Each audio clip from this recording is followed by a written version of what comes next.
Today is our butcher day, so here's where the chickens will start. And our cones, we did not buy kill cones, we just made some. So we'll see how they work. Don't forget to subscribe.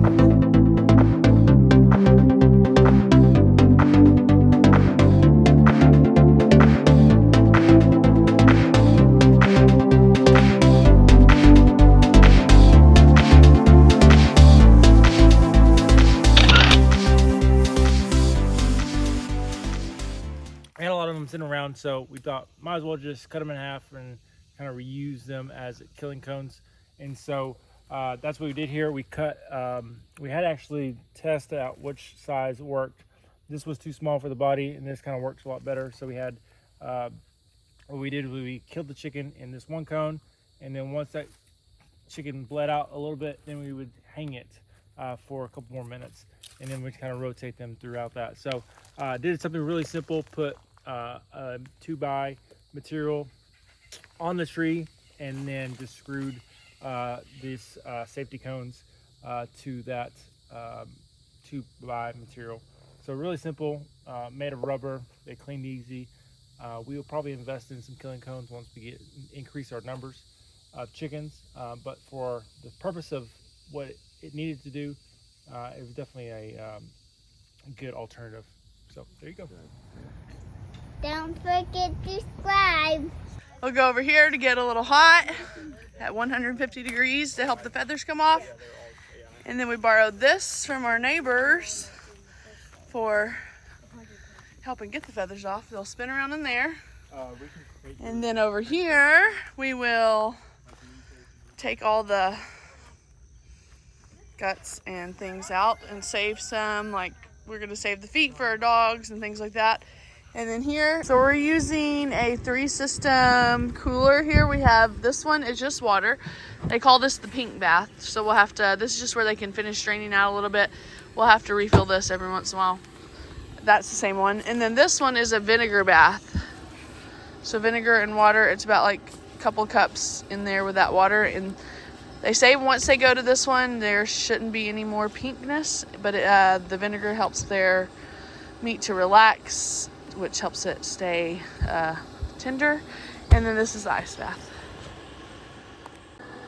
So we've got the butchering station over there for processing here, where they're cutting out the guts, cutting off the feet. We're keeping feet for for our dog treats.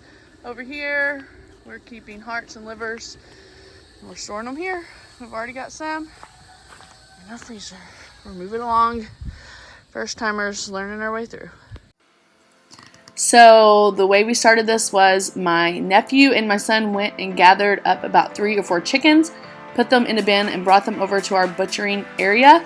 We did the best we could to keep the chickens calm and stable so that they would be able to die most humanely and just keep their meat tender and take care of them. And then everybody in the family was helping. We were so excited for it to be like this. We really aim to make our homestead and everything we do as a family oriented and do together with our kids. We had cousins, nephews, a grandparent there to help us, and we all worked together to get the job done. Our family made a goal at the beginning of the year to butcher 50 chickens, to fill our freezer as a family with 50 chickens, and we gave our kids vision for why we wanted to do that. And it's really important to us to include them in that and teach them where their food came from. So it was a great day to have everybody involved. Even our youngest, Ezekiel, was out there chopping down trees, but with us the whole time.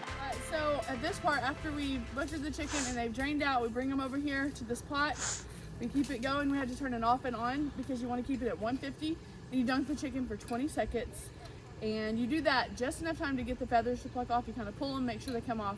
If you do it too long, you're going to cook the chicken, and you don't want to do that. So right now it's a little over 150, so I turn it off for a second before we do the next chicken.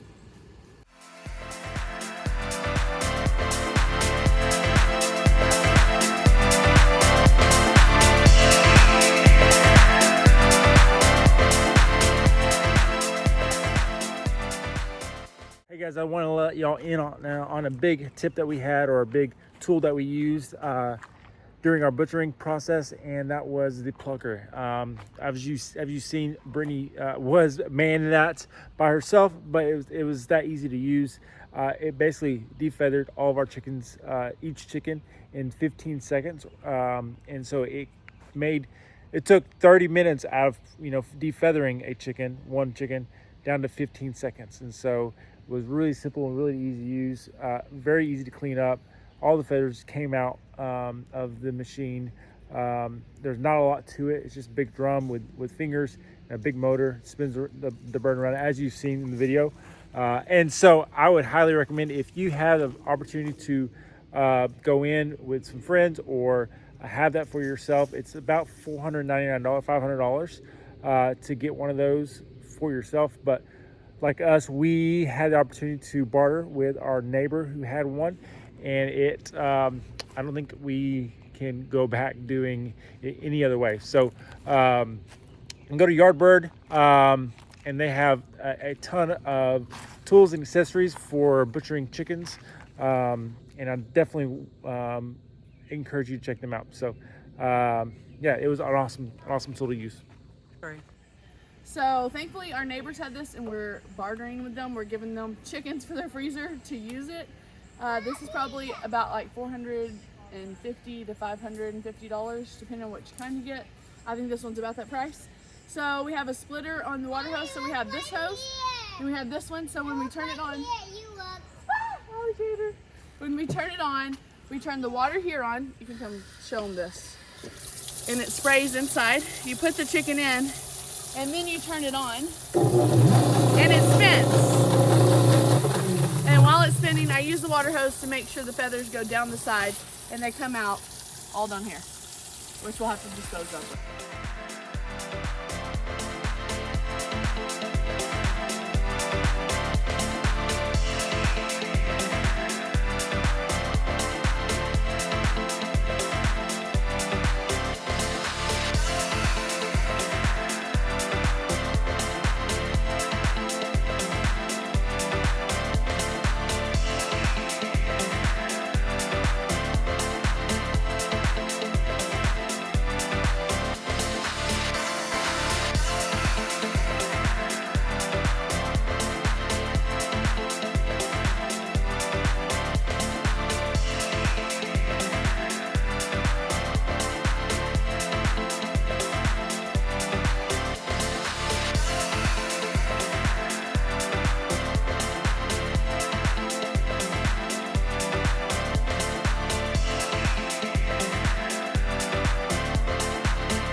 So we loaded our freezer here with chickens. We kept our chickens whole. We have some in the door. We kept them whole instead of quartering them. And our chickens averaged about 4.5 pounds each. And this time we just used zipper bags. They all fit in zipper bags just enough. We might go into like the full like vacuum seal bags eventually when we do like 50 at a time. If we do 50 at a time. Because then they would need to last longer in the freezer, but we feel like we'll probably eat most of these by the end of the year. So after we bartered with our neighbor, I think we have 22 in the fridge. So that's a pretty big success for us. All right, so the freezer's full. And we've got, what, 100 pounds? Oh, I was like, not 100 birds. Yeah, something like that. 100 pounds. So, yeah. So Approximately. the exciting thing about the processing the meat birds, was the fact that it was an all-in family ordeal. I mean, we had family, Cousins nephews theirs, cousins theirs. All of our kids helped to some extent, and so my mom was there videoing for us. It wasn't that gruesome in regards to just constant blood and guts.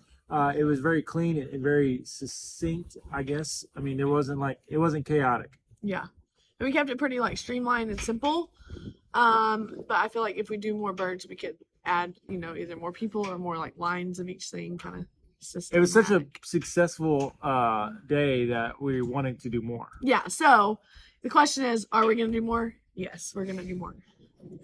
Something I think we learned. So we butchered our chickens at 8.5 weeks. So we wanted to get to 9.5 weeks just for increase the size of the birds, and just so we can fill in. We kind of wanted to do that. So we wanted to wait until our chickens were 9.5 weeks, just so they would be a little bit bigger to feed them that last week to increase their weight because they were getting really big. But we didn't. Why didn't we wait?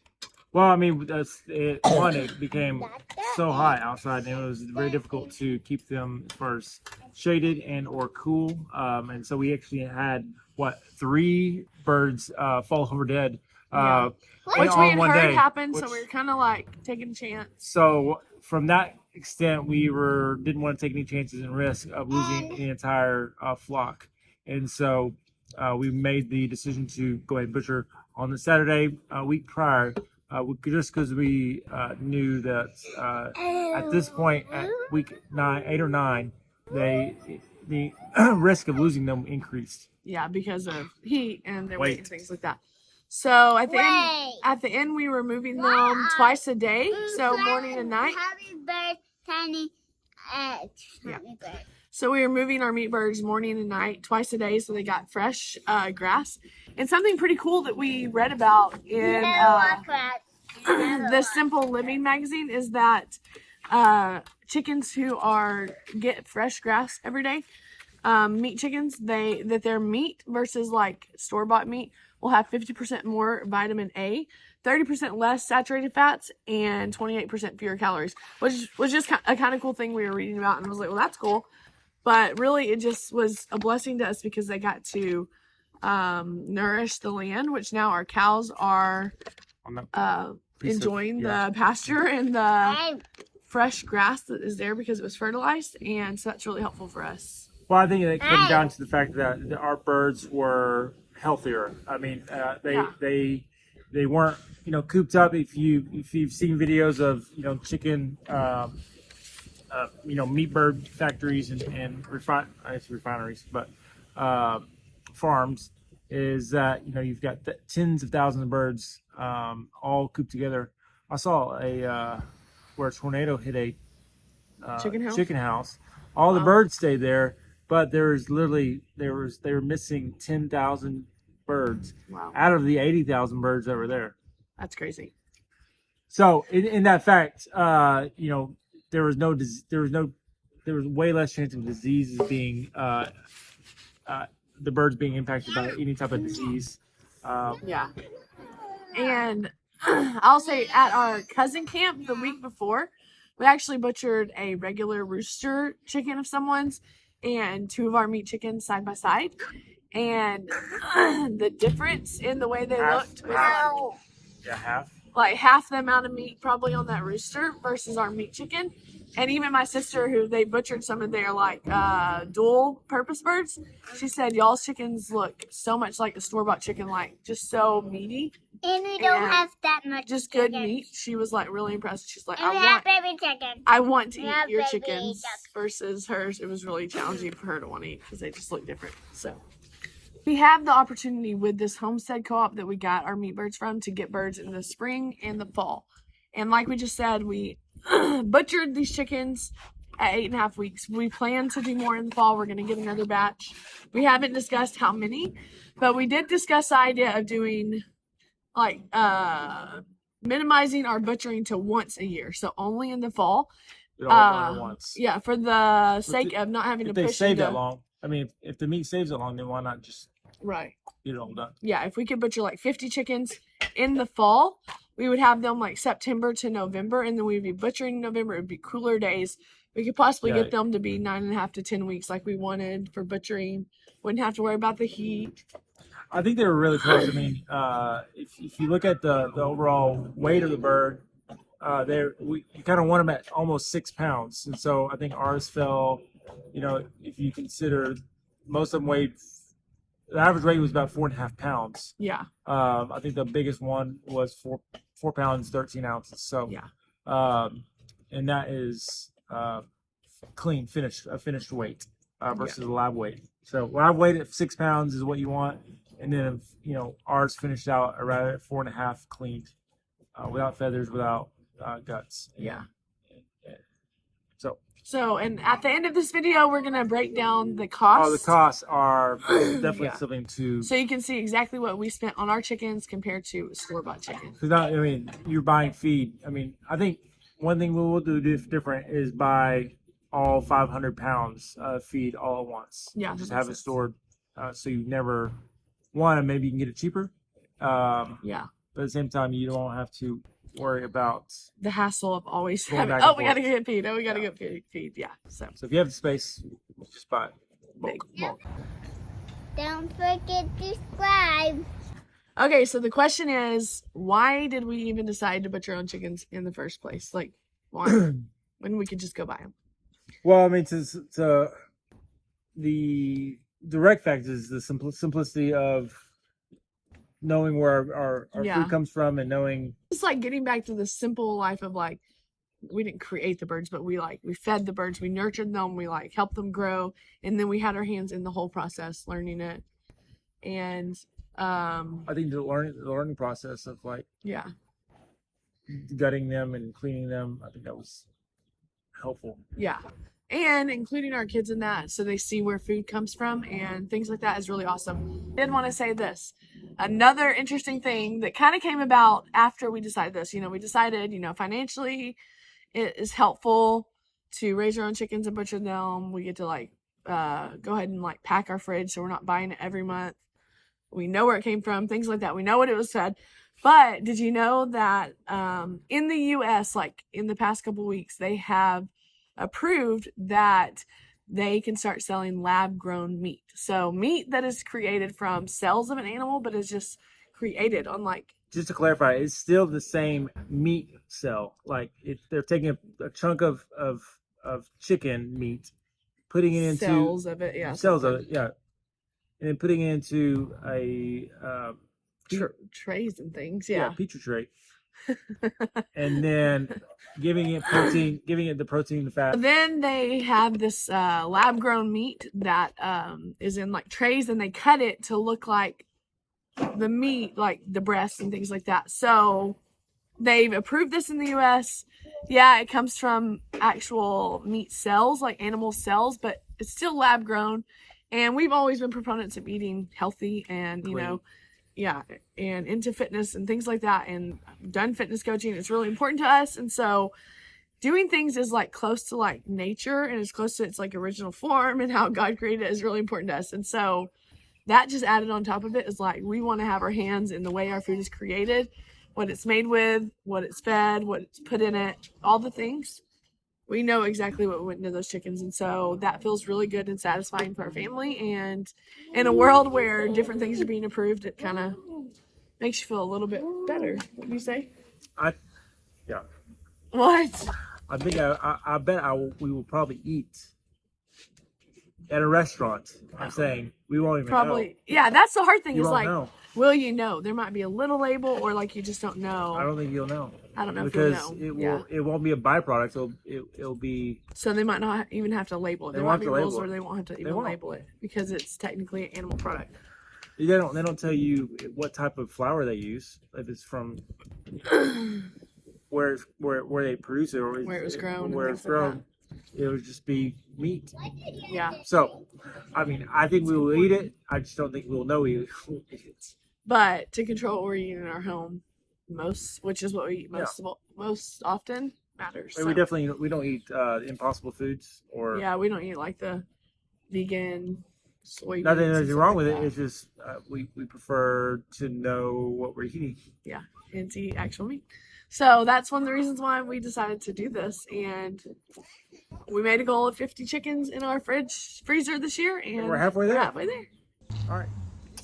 All right, guys. So let's get down to the numbers of meat birds and butchering your own chickens. And so we started out with 31 chickens. We got from a hatchery, and so we went and picked them up. They were $1 per chicken. So that was the kind of all getting started cost of having meat birds.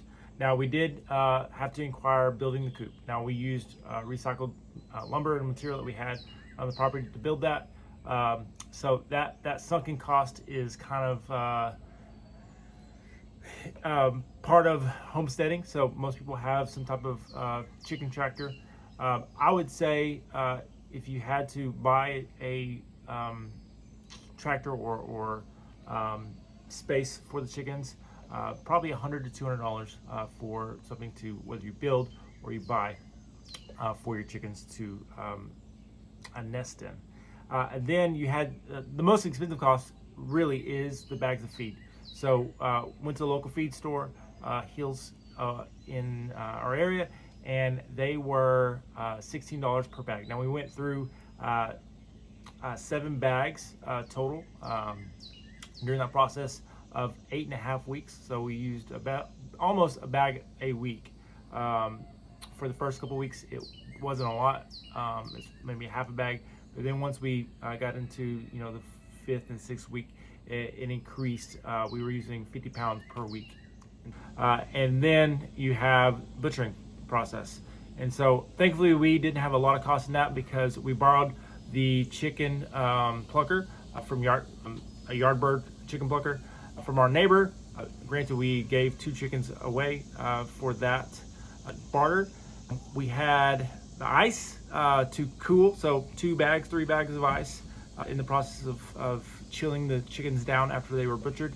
The killing cones, granted, you can spend $20 to $60 on killing cones, and then the bags, freezer bags, those are 25 cents if you considered buying them, a gallon size freezer bag for you can get 100 of them. Those $9, $10, $9 or $10 there. And then the time that we spent butchering. Now we did 25 chickens in about 2 to 2.5 hours. So there was that time spent doing that. Overall, man hours, I would say we had my cousin, we had a nephew, me and Brittany. I would say 4 adults, 2.5 hours. Let's call it 10 hours of man hours that we did 25 chickens. Now, we'll probably get a lot faster as we continue to do this, but let's just say 8 man hours after everything was set up, and we just kind of figured out the process as we went.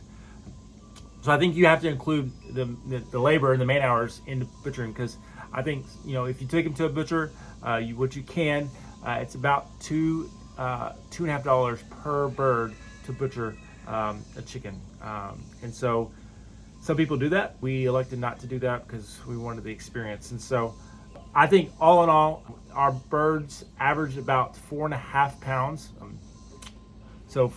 per bird. And so we had some that were at 4 pounds. We were at some at, I think our largest bird was a dressed weight, a finished weight was 4 pounds and 13 ounces. And so if you average all that out with the coolers, the birds themselves, the feed, you come down essentially to an average price of like $5.60. So we spent $5.60 per bird to go to the store. Let's call it, Walmart, Costco, Kroger's, anything in your neighborhood. For an organic, non-GMO, farmer's market frying chicken, a whole chicken, you're paying $1.88 per pound for that bird. So a lot of the times those are packaged in a pair, so you're getting 2 birds. You're usually spending $20 to $25 per unit for those 2 birds. So $10 per bird. They're going to be no hormones, no steroids in those birds. Non-GMO, USDA certified. I mean, they're going to be a pretty quality bird at that point. And so, granted, you can go get. Granted, you probably find a cheaper bird, but you don't know what you're really getting. And so we know what our birds. We know what we fed them. We know how they lived. We know the conditions they lived. We know there were no illnesses that they had during their lifespan. And so I think we got a really quality bird compared to our bird dressed and finished and clean versus a store-bought bird. You really couldn't tell a difference. 4.5 pounds. as far as the skin, the meat, all of it. It was just dressed really well. And so yeah, we spent $5 and or so per bird. There was a lot of labor involved, and not only butchering them, but also the 8.5 weeks of feeding them twice a day, pulling their the chicken tractor through our fields. Water, making sure they had water and were out of the sun, and there was a constant, like, they were basically babies. They had a lot of maintenance to them in regards to the 8.5 weeks. So we had corners cross birds, so they didn't have a lot of feathers. They didn't have a lot of additional care that it required. They were really just pretty easygoing. They didn't in free range. That we essentially pulled them in the chicken tractor across the property, as you've probably seen in a couple other videos. And so, but yeah, that's the cost breakdown for our chickens, and I hope that helps clarify what the actual costs were when we were raising these chickens and butchering them as well. See ya.